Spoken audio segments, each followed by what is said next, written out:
Vocês sabem que estão construindo uma cidade grande naquele rumo. Uma nova capital. É Brasília, minha gente. E o senhor tá pensando em ir pra lá, pai? Dessa vez eu não vou sozinho. A família inteira vai comigo. Bom, em primeiro lugar, parabéns pelas performances de vocês no filme, parabéns pelo filme em geral.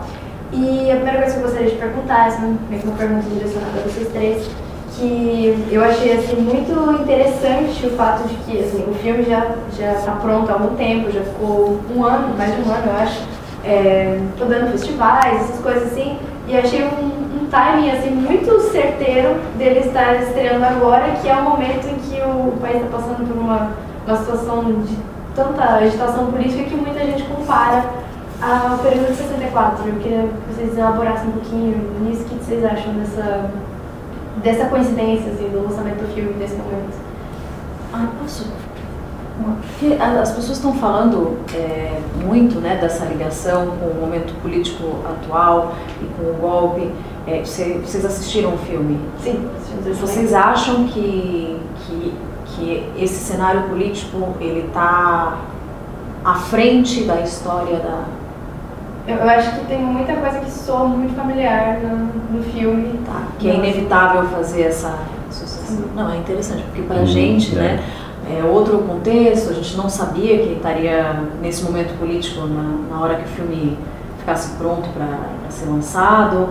Então a gente sempre coloca aqui que esse cenário político, que sim, é uma forma de contar a história, mas que ele é o cenário para a história dessa família, né?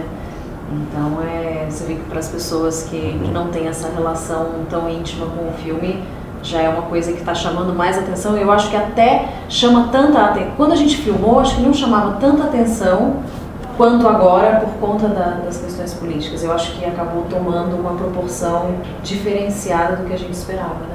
É preciso saber que essa é uma história verdadeira, não é uma ficção oportunista.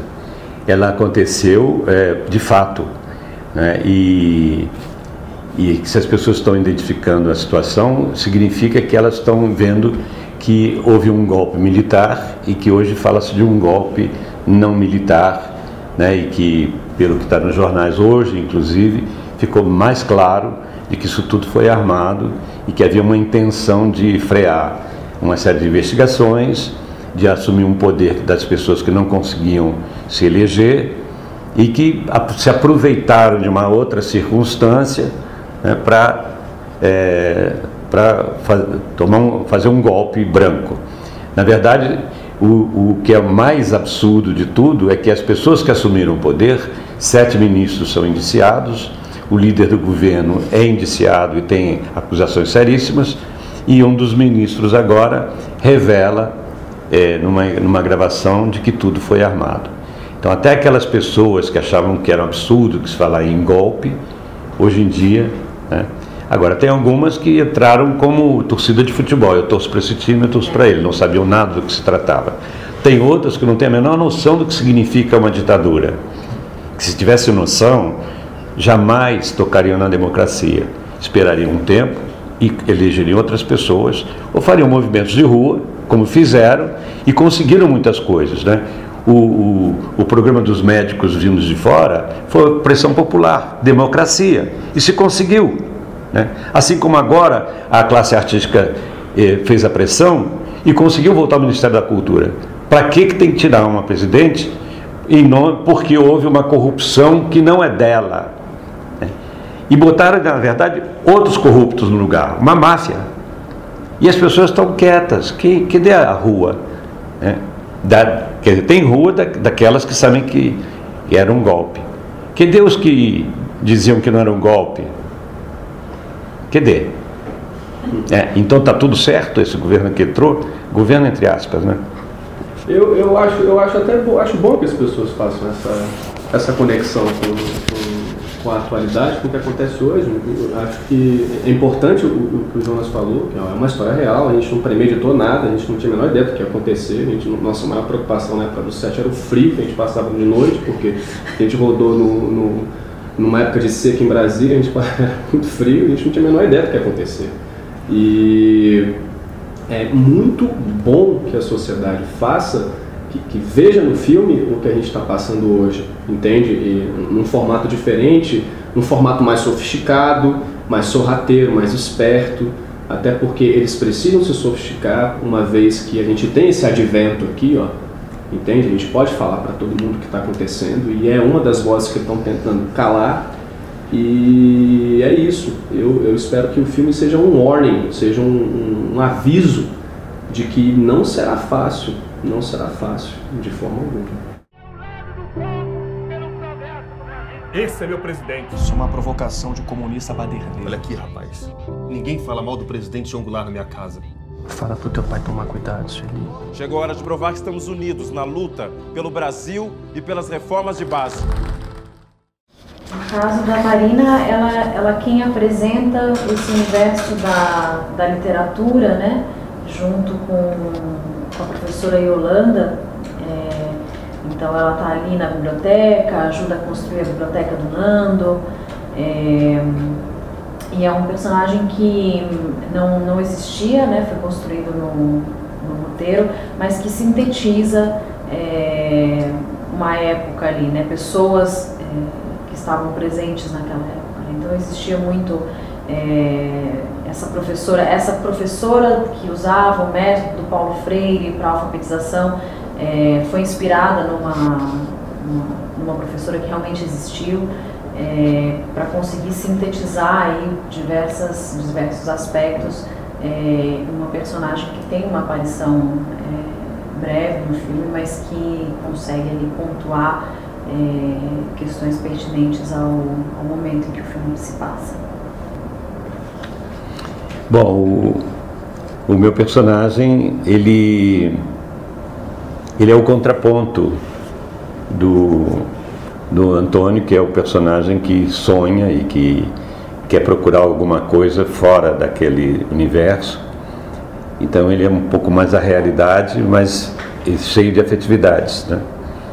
Então ele tem todo um sentimento de família e mesmo sendo contra o Antônio, na hora que a situação fica difícil, ele vai lá dar apoio e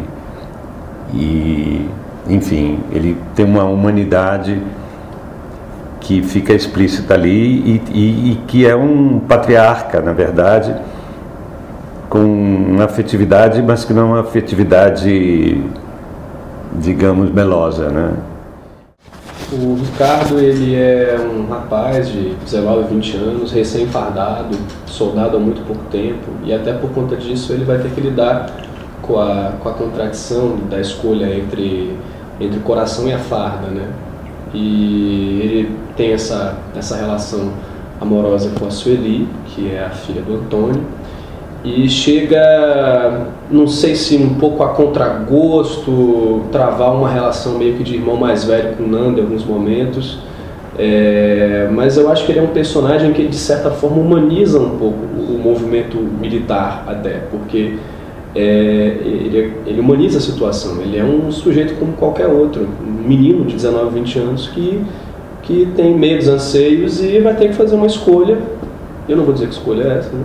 Mas é isso. O presidente João Goulart fugiu do país.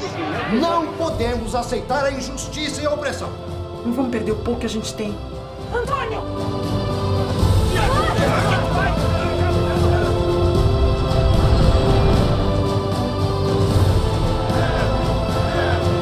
Isso não é coisa pra criança. Não somos crianças, pai. Ele vai voltar. Vocês não têm ideia do que era. Esse papo nós não poderíamos ter. Eu estaria olhando para o lado com desconfiança, porque qualquer coisa que você dissesse, se o seu nome estivesse numa agenda de alguém que eles achavam que era participante de algum movimento de resistência, era o suficiente para você ser torturada e talvez morta. Não havia critérios. Havia um sentimento de opressão exacerbado. Era escuridão absoluta, né? Era tempos de chamada a época de chumbo. Era um horror no dia a dia. Então era sufocante. E havia espiões por todo lado, eu tive peça que eu escrevi censurada, eu fui ameaçado pelas coisas que eu falava, por coisas que a gente se manifestava. Então, esse retrato tem que ser resgatado, porque as pessoas não sabem o valor da liberdade e da democracia, porque elas não perderam isso, não é? Se elas soubessem o que significa, elas não sacrificariam o processo democrático de maneira nenhuma. Por mais que fosse difícil continuar numa hora como essa, que estava em crise, ainda assim teria que se manter os princípios democráticos. Não existe saída. E eu não estou falando pela esquerda ou pela direita. Tanto o Stalin, ditador, como Mussolini, como Hitler, foram canalhas, sumiram pessoas, foram torturadas, né? E nós temos um perigo sério. Tem gente que acha que o Bolsonaro é uma pessoa... são pessoas mal informadas, que elas acham que a violência e que a coisa fechada, o desrespeito pelo outro, pela maneira do outro ser, que direito esse cara tem de querer dizer como eu tenho que ser? Ou como eu tenho que pensar? Nenhum. Ele que vai cuidar da vida dele. E que direito ele tem de achar que ele é que é o certo e o resto está todo errado? Que prepotência é essa? O Caetano tem uma frase na música dele, de Sampa, que eu acho que é perfeita para a bandeira da democracia. Narciso acha feio tudo que não é espelho. Sensacional. Eu acho que é crucial, né? E que bom que o filme tem agradado ao público jovem. Que bom que a gente consegue transmitir informação, história, consciência política, aliada a um momento agradável, gostoso no cinema. Então, que bom que a gente consegue atingir esse público assim.